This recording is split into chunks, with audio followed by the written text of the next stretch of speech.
Hi friends, నా videos కానీ మీకు నచ్చినట్టయితే please like and subscribe my channel. ఈరోజు నిండు నూరేళ్ల సావాసం సీరియల్లో మనోహరి బాగీని చంపడానికి బాబ్జీని పురమాయిస్తుంది.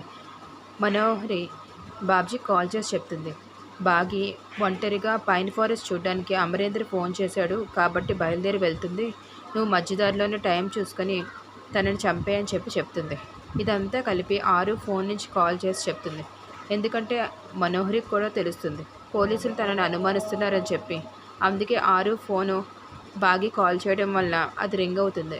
అప్పుడు ఆ ఫోన్ తీసుకుని ఆ ఫోన్ నుంచి బాగీకి చంపమని చెప్పి బాబ్జీకి కాల్ చేస్తుంది. అప్పుడు బాబ్జీ వెంటనే సరే మేడం అని చెప్పి బయలుదేరుతాడు. ఇక్కడ బాగీ కూడా అందంగా రెడీ అయ్యి కారులోనే ఎక్కి బయలుదేరుతుంది. తనకి అనామిక బాయ్ చెప్తుంది. ఆ వెనకాతలే బాగీ తన మృత్యు వస్తుందని గమనించుకు వెళ్తూ ఉంటుంది. పోలీసులు కూడా వాళ్ళని ఫాలో అవుతూ ఉంటారు. ఇదంతా గమనించని బాగీ ఏమవుతుందో